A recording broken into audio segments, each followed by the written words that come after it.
When you look around, जब भी तुम चारों तरफ देखते हो, you see both living and non living things, तो तुम देख पाते हो लिविंग चीज को और नॉन लिविंग चीज को। मैं अपना हाईलाइटर ले लेता हूं। You must have wondered and ask yourself, तुमने घूमे हो और तुमने कभी घूमते हुए ये पूछा है खुद से, वॉट इज दैट, वो क्या चीज है, मेक्स एन ऑर्गेनिज्म लिविंग, जो जिंदा कर देता है या जिंदा कर देती है किसी भी ऑर्गेनिज्म को। What is that an inanimate thing does not have which a living thing has? ये बोल रहा है कुछ चीज़ें ऐसी हैं जिनके अंदर वो चीज़ नहीं पाई जा रही है तो वो नॉन लिविंग हो गई, लेकिन कुछ चीज़ ऐसी हैं जिनके अंदर वो चीज़ अगर पाई जाए तो वो जो ऑर्गेनिज्म है या वो जो थिंग है या वो जो चीज़ है वो लिविंग हो जाएगी। ठीक है, सिंपल सी कहने का मतलब ये है कि जो लिविंग चीज़ होगी उसके अंदर सेल प्रेजेंट होगी और जो नॉन लिविंग थिंग्स होंगी उसके अंदर सेल्स प्रेजेंट नहीं होंगी। और मैं तुम्हारे को एक बात और बता दूं कि ये जो वीडियोस आ रही हैं इसमें हम बिल्कुल एनसीईआरटी लेके चल रहे हैं, कोई भी एक्स्ट्रा पॉइंट हम नहीं लेने वाले, मैं इसको बिल्कुल अच्छे तरीके से ट्रांसलेट करके बता रहा हूँ। सो ये मत समझना कि एनसीईआरटी बस मैंने ऐसे पढ़ा दी, भाई इजीली अच्छे से समझा रहा हूँ। ठीक है, the answer to this presence of the basic unit of life, इसका जो आंसर आ रहा है वो सिंपल सा यही है कि वो है बेसिक यूनिट हमारी ज़िंदगी की। क्या है वो? The cell. सेल जो है वो हमारी ज़िंदगी की सबसे बेसिक यूनिट है। अगर एक सेल ना हो तो एक ऑर्गेनिज्म नहीं बन सकता, एक एनिमल नहीं बन सकता, एक ह्यूमन नहीं बन सकता। तो सेल का होना बहुत ज़्यादा इंपॉर्टेंट हो जाता है ऑर्गेनिज्म के केस में। All organism are composed of cells, हर एक ऑर्गेनिजम्स बना है बहुत सारी सेल से मिलके। सम आर कंपोज्ड, कोई ऑर्गेनिज्म ऐसे हैं जो बहुत ज़्यादा सेल से मिलके बने हैं या कोई ऑर्गेनिज्म ऐसे हैं जो बहुत कम सेल से मिलके बने हैं, या मैं कह सकता हूँ सिर्फ एक सेल से मिलके बने हैं। जैसे कि यहाँ पे लिखा are composed of a single cell, कि एक ऑर्गेनिज्म ऐसे हैं जो सिंगल सेल से मिलके बन रहे हैं and are called unicellular organism, उनको हम बोलते हैं यूनिसेलुलर ऑर्गेनिज्म। जो ऑर्गेनिज्म एक सेल से मिलके बना होगा उसको हम क्या बोलेंगे? Unicellular organism. Well other like us, जैसे कि हम हैं, कंपोज्ड ऑफ मेनी सेल्स, बहुत सारी सेल से मिलके बने हैं, और कॉल्ड मल्टी सेलुलर ऑर्गेनिज्म। ये बात बहुत ईजी है, अगर कोई भी ऑर्गेनिज्म या कोई भी लिविंग थिंग्स एक सेल से मिलके बनी है दैट इज कॉल्ड यूनिसेलुलर, और कोई भी ऑर्गेनिज्म काफ़ी सारी सेल से के बना है that is called multi cellular. ठीक है, व्हाट इज अ सेल? अभी हम बात कर रहे हैं बहुत देर से कि सेल ये है, बिना सेल के चीज जिंदा नहीं होगी। तो अभी हमने क्वेश्चन कर लिया कि सेल क्या है। ठीक है, unicellular organism are capable of independent existent, and ये बोल रहा है कि यूनिसेलुलर ऑर्गेनिज्म जो एक सेल से मिलकर बना है वो किसी भी चीज के ऊपर डिपेंड नहीं होगा। पहली चीज़, यानी कि हम ये कह सकते हैं कि जो वो ऑर्गेनिज्म है वो किसी के ऊपर डिपेंड नहीं होने वाला है। अगला देखो, performing the essential function of life, और वो ऐसे काम करेगा जो उसकी ज़िंदगी में बहुत ज़्यादा इंपॉर्टेंट है। कौन? एक सेल। ठीक है, anything less than a complete structure of cell does not ensure independent living. ये बोल रहा है कि अगर कोई भी ऐसा स्ट्रक्चर देखने को मिला जो कंप्लीट नहीं है तो उसको हम इंश्योर नहीं है, हम भाई बिल्कुल क्लियर तरीके से नहीं कह सकते कि वो इंडिपेंडेंट है, यानी कि वो कहीं ना कहीं डिपेंड होगा।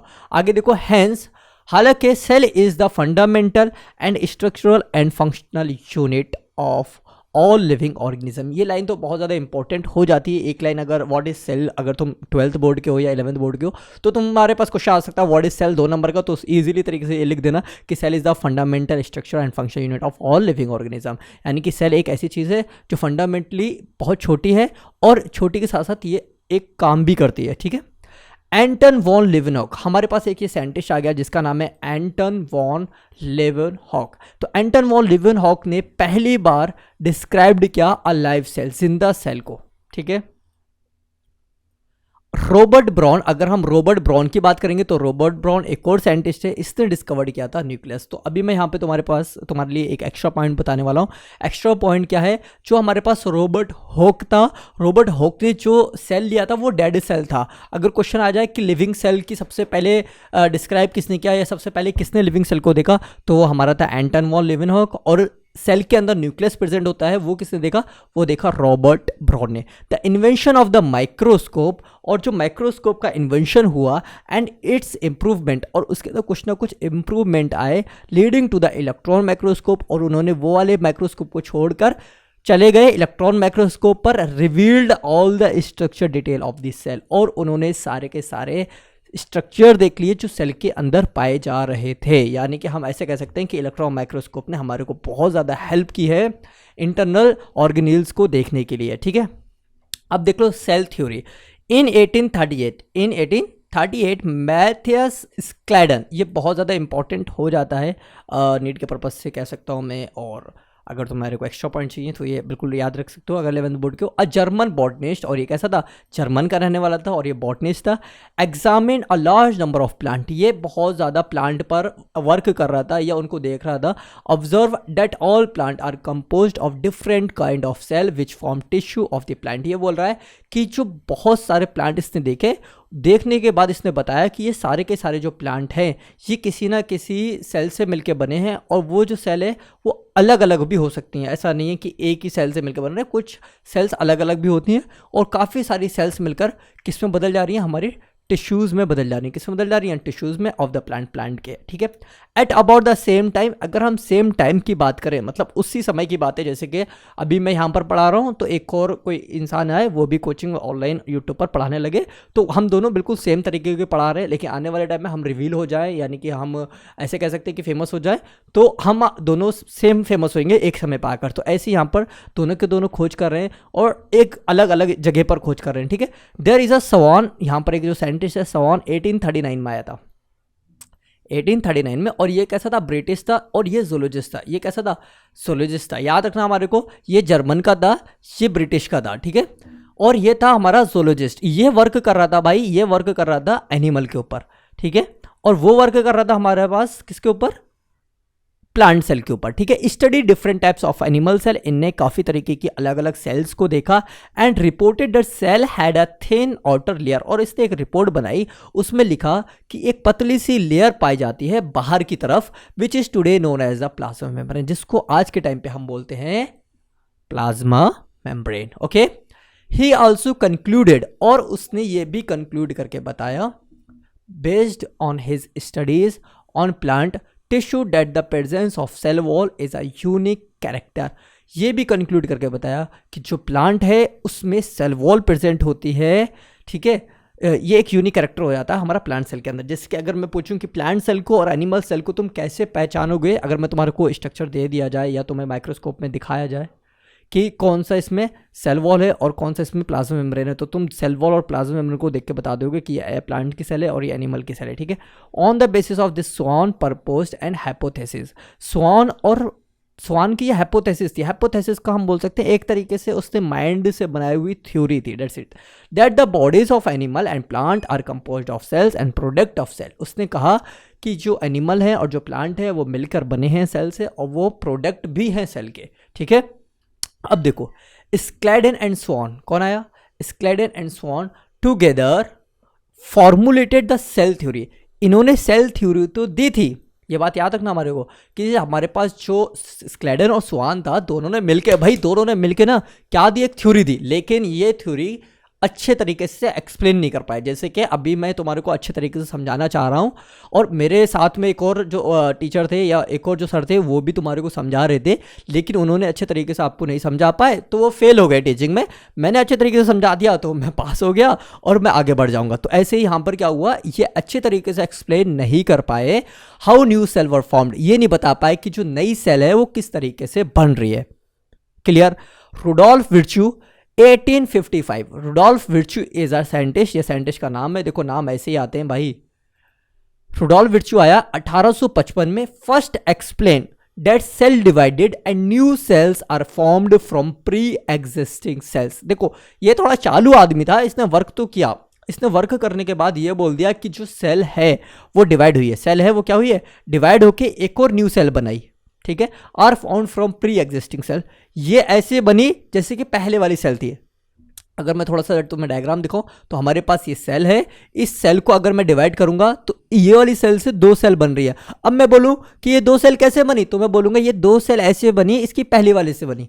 अब मैं बोलूंगा ये किससे बनी, इससे पहले वाले से बनी। तुम समझ पा रहे हो, अब यहाँ पे जो सेल होगी वो उससे पहले वाले से बनी। तो इसका मतलब इसने एक ऐसी लाइन दे दी या एक ऐसा सेंटेंस दे दिया जिसको अब साइंटिस्ट काट नहीं कर पा रहे थे, या कह सकते हो उसको समझ रहे हो, उसको मतलब कोई भी रुकावट नहीं आ रही थी, उनने जो एक्सप्लेन कर दिया बस, अब वो इन्फाइनाइट तक चले जाओ। अब उससे कोई भी पूछ रहा है कि 1000 पहले सेल थी, उसको कितने बनाया होगा, तो उसने कह दिया उसको भी किसी ना किसी सेल से बनी होगी, या वो भी किसी ना किसी सेल से डिवाइड होकर आगे आई है। और इसने एक कह सकता हूँ मैं एक वर्ड दिया, ओमना सेलुला ई सेलुला। इसका मतलब होता है कि जो सेल बनी है वो पहली वाली सेल से मिलकर बनी है। क्लियर हो गई, ये वाली जो सेल बनी है ये पहली वाली सेल से मिलकर बनी है। क्लियर।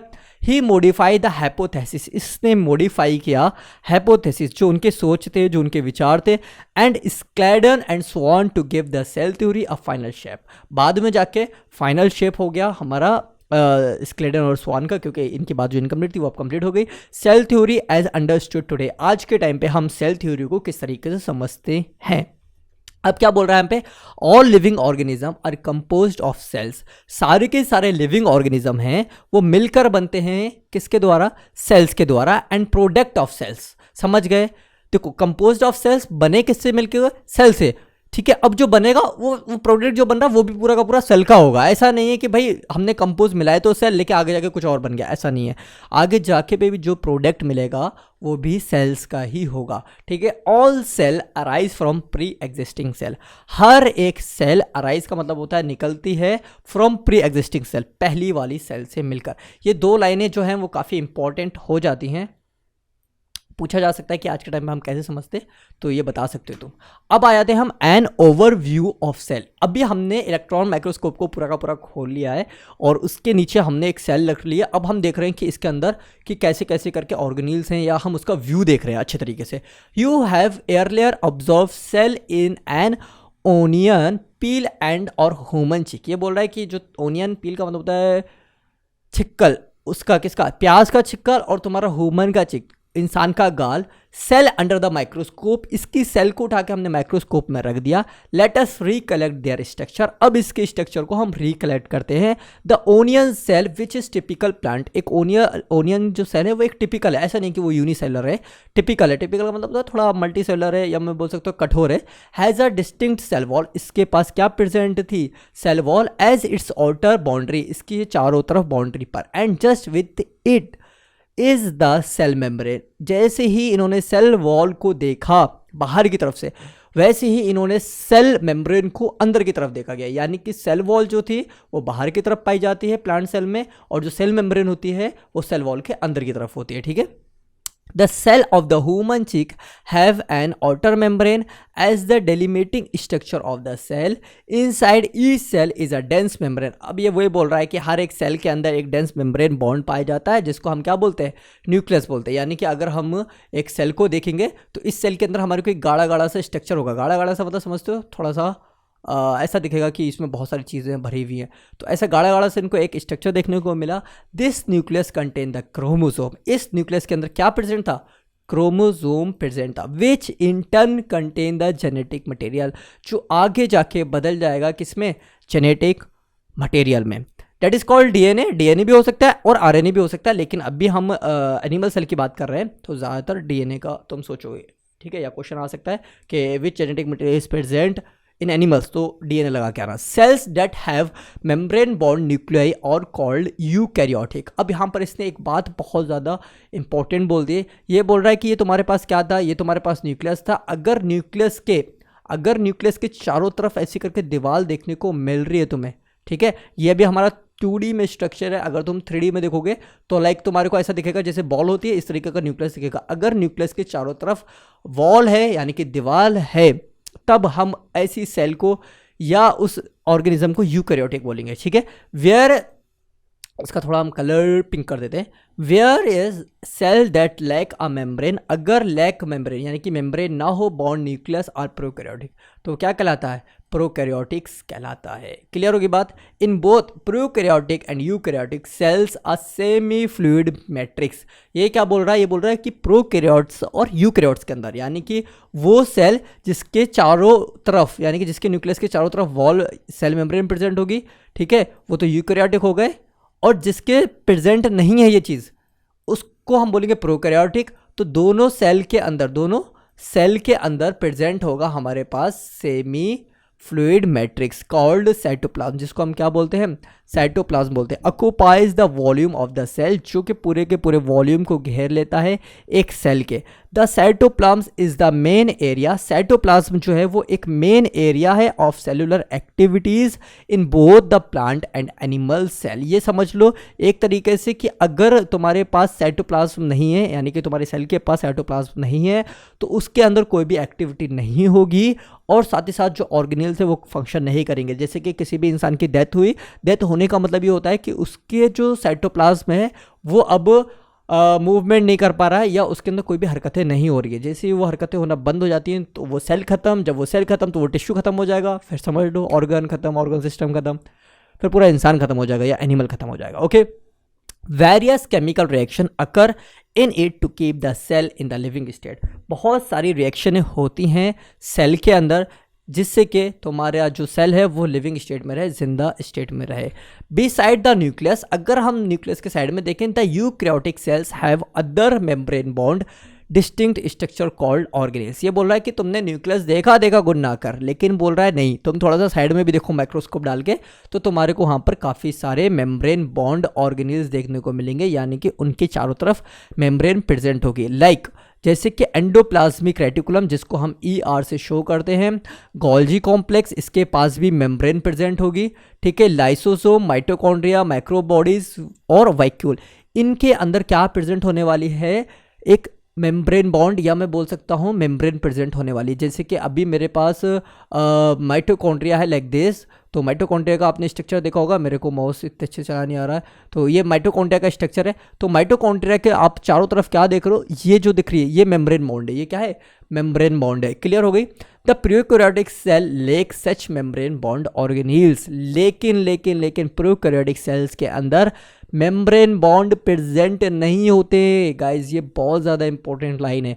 राइबोसोम, अब देख लो नेक्स्ट पैराग्राफ क्या बोल रहा है, ribosome are non membrane bound. ये क्वेश्चन आ सकता है कि वो कौन से ऑर्गेनील्स हैं जो नॉन मेम्ब्रेन बॉन्ड होते हैं, तो वो होते हैं हमारे पास राइबोसोम्स, ठीक है। Ribosomes are non membrane bond.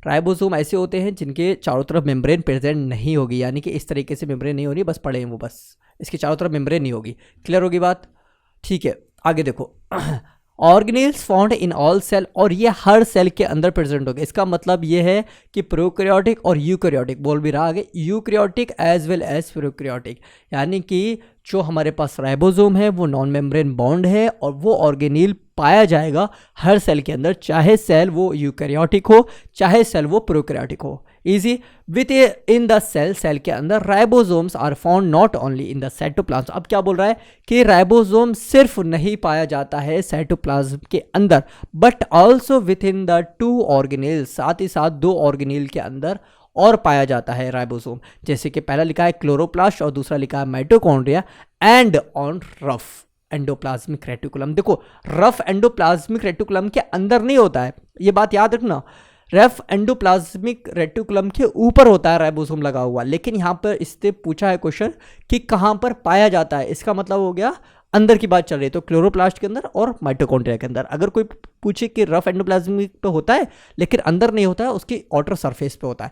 दूसरी चीज़ अगर मैं इसमें एक और चीज़ बताऊं, जैसे कि हमारे पास ये माइटोकॉन्ड्रिया था तो इसके अंदर राइबोसोम देखने को मिल जाएंगे तुम्हारे को, ठीक है, ऐसी बात है, और बाहर भी सेल में भी होंगे राइबोसोम्स। ओके, आगे देख लो, animal cell contain another membrane non membrane bond organelles called centrosome. ये बोल रहा है कि ये जो हमने अभी लाइन बोली कि एनिमल सेल के अंदर, किसके अंदर, एनिमल सेल के अंदर पाया जाता है नॉन मेम्ब्रेन बॉन्ड, यानी कि इसके चारों तरफ भी मेम्ब्रेन बॉन्ड नहीं होता है, जिसको हम बोलते हैं centrosome, which help in cell division, जो हेल्प करेगा सेल्फ डिवीजन में, सेल को डिवाइड करने में। बात समझ पा रहे हो, यानी कि सेंट्रोसोम का काम क्या है, सेंट्रोसोम का काम यह है कि सेल को डिवाइड करना, और सेंट्रोसोम सिर्फ पाया जाएगा एनिमल सेल के अंदर, प्लांट सेल के अंदर नहीं पाया जाएगा।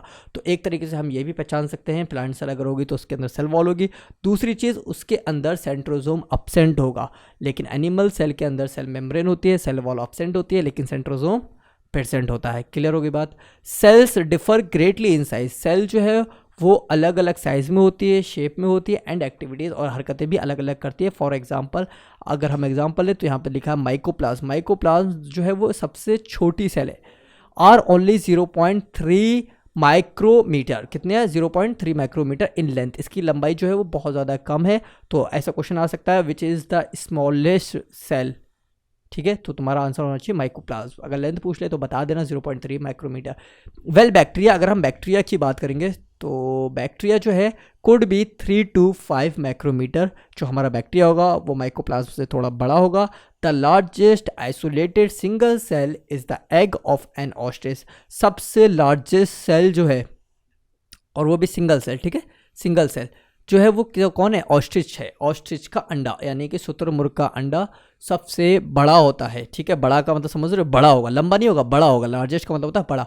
अमंग मल्टी सेलुलर ऑर्गेनिज्म, अगर हम मल्टी सेलुलर ऑर्गेनिज्म की बात करें, human red blood cells, human की जो रेड ब्लड सेल्स होती है जिनको हम आरबीसीज कहते हैं, are about 7.0 micro in diameter. Diameter तो तुम्हें पता ही होगा, फिजिक्स पढ़ रहे हो यार अच्छे से, तो ये डायमीटर, ठीक है। इसकी जो हमारे पास रेड ब्लड सेल से इसका जो लेंथ आ रही है वो 7.0 आ रही है, ठीक है, माइक्रो में, माइक्रोमीटर, ओके, ठीक है। आगे देख लो, nerve cells are some of the longest cells, और सबसे लंबी सेल जो है, लॉन्गेस्ट का मतलब होता है लंबी, वो है नर्व सेल्स, ठीक है। Cell also vary greatly in their shape, cell भी वेरी करता है, वेरी का मतलब होता है भाई सिचुएशन के हिसाब से कहीं बड़ी होगी कहीं छोटी होगी, ऐसा होता है। दे मे बी डिस्क लाइक, यानी कि ये डिस्क लाइक शेप की होगी, पॉलीगोनल भी हो सकती है, कॉलमनर, देखो डिस्क लाइक का मतलब होता है गोल गोल, मैं तुम्हारे को थोड़ा सा स्ट्रक्चर बता दूं, डिस्क का मतलब होता है गोल गोल, पॉलीगोनल का मतलब होता है उसमें शेप होंगे इस तरीके से, 4-5 कोने बने होंगे, ओके। कॉलमनर में कॉलम्स खड़े हो जाते हैं ना अपने घर के, कॉलमनर हो गए। क्यूबॉइड्स में क्यूब बन जाएगा तुम्हारे पास, ठीक है, और क्यूब ऐसे इसको नहीं कहते, ऐसे बनता है क्यूब हमारा, ऐसे बनता है शायद, आई थिंक ऐसे कर बनता ना, तो क्यूब में होंगे। और दूसरा हमारे पास थ्रेड लाइक, थ्रेड का मतलब होता है धागे की तरह होंगे, और इवन इरेगुलर, और कैसे भी पड़े भी हो सकते हैं, ऐसा नहीं है कि शेप में ही हो, इरेगुलर ऐसे भी पड़े। The shape of the cell में vary with their function they perform, ये बोल रहा है कि उसका जो शेप है वो वेरी करेगा, यानी कि बदलता रहेगा उसके फंक्शन के हिसाब से। अगर ज़्यादा अच्छा फंक्शन करना है या ज़्यादा काम करना है तो उसके अंदर जो शेप होगा वो चेंज हो जाएगा, और अगर कम काम करना है या मरने वाली है सेल तो उसका जो स्ट्रक्चर है वो चेंज हो जाएगा, ठीक है। तो आज की वीडियो में इतना ही पढ़ते हैं, नेक्स्ट वीडियो में हम पढ़ेंगे अपना प्रोकैरियोटिक सेल्स, और प्रोकैरियोटिक सेल वैसे भी मैंने बताया भी तुम्हारे को, तो कल अपना नेक्स्ट वीडियो में यानी कि कल, ठीक है, प्रोकैरियोटिक पढ़ने वाले हैं, फिर राइबोसोम पढ़ेंगे, फिर यूकैरियोटिक स्टार्ट हो जाएगा। तो गाइस यहाँ पे बस स्ट्रक्चर रहेंगे, ये थोड़े से समझ लो, स्ट्रक्चर के बाद अपना जो वीडियो वो खत्म हो जाएगा। देखो ये जो है रेड ब्लड सेल्स है, रेड ब्लड सेल्स देखो आपको दो तरीके से दिखाई दे रही हैं, एक राउंड है और दूसरी बाइकॉनकेव है। दूसरा हमारे पास वाइट ब्लड सेल्स जिसको हम अमीबॉइड्स भी कहते हैं, और ये है हमारे पास columnar epithelial cells long and narrow, और जो कि क्यूब की तरह, या क्यूब की तरह नहीं कह सकता मैं इसको, कॉलमनर, कॉलम की तरह, ठीक है। ये हमारे पास नर्व सेल्स है, ठीक है, जो सबसे लंबी होती है ह्यूमन के अंदर, और हमारे पास ये ट्राइकिड्स है इलोंगेटेड जो कि लंबी होती है, तो ये वेरी कर रहा है। और mesophyll cells round and Oval, और जो मीजोफिल सेल्स हैं वो राउंड हैं, और कोई कोई इसमें ओवल भी देखने को मिलेगी। तो ये सारे के सारे सेल्स जो है वो फंक्शन के हिसाब से शेप और साइज़ बदलती रहती हैं।